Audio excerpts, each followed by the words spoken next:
compreender essas diferenças fundamentais. Primeiro, Lamarck. Vamos iniciar com Lamarck e o lamarckismo consequentemente. Lamarck, fundamentado na ideia da lei do uso e do desuso, determinava que antes existiam apenas girafas de pescoço curto.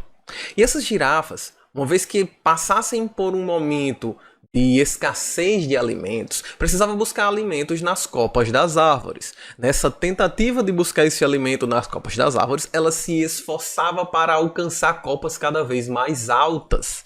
E esse esforço fez com que o seu pescoço acabasse esticando. Pela lei do uso. Quando você utiliza uma estrutura, ela hipertrofia, ela melhora.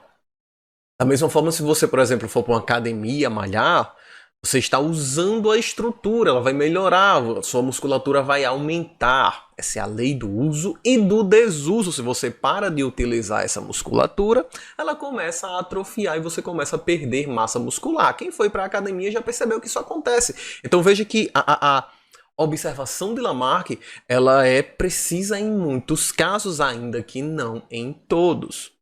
Como no caso do pescoço das girafas. Então, a ideia, utilizando-se da lei do uso e do desuso, era que as girafas, ao tentar alcançar copas cada vez mais altas e forçar o pescoço nessa tentativa, teria feito com que o pescoço crescesse.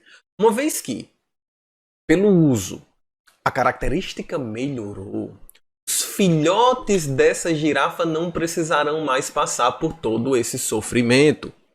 Uma vez que seus pais já passaram por isso, eles vão transmitir a característica adquirida para o filhote. Ou seja, o pai já se esforçou muito para esticar o pescoço, conseguiu esticar o pescoço, conseguiu alcançar as copas mais altas, o filhote não precisará passar por isso, porque a nova característica adquirida pela lei do uso e do desuso será transmitida à prole, aos filhotes.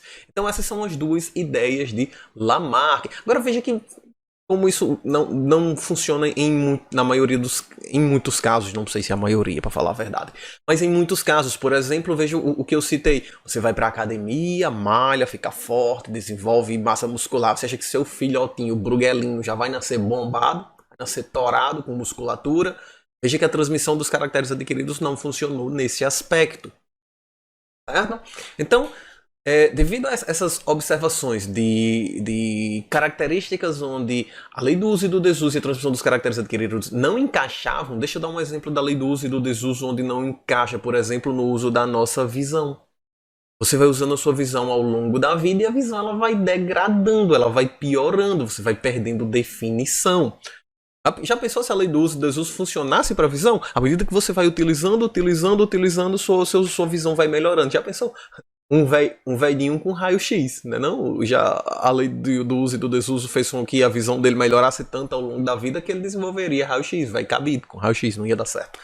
Certo? Definitivamente não ia dar certo. Mas enfim, veja que a lei do uso e do desuso, aparentemente, ela funciona em certos aspectos, mas ela falha em outros. Então mesmo podemos aplicar também a transmissão dos caracteres adquiridos. Funciona em alguns aspectos, falham em outros. Mas enfim, Lamarck terminou refutado, sua teoria foi refutada, e nós ainda o estudamos devido à grande importância de Lamarck ter sido um dos primeiros grandes pensadores a propor uma teoria que explicava como os seres vivos se modificavam ao longo do tempo. Isso é evolução, que fique bem claro o que é evolução. Modificação de características ao longo do tempo. Lamarck tentou explicar. E aí veio Darwin. Agora vamos ver como Darwin explica a mesma característica, o surgimento do pescoço longo das girafas, só que, evidente, com base na seleção natural e no ancestral comum. Então vamos lá.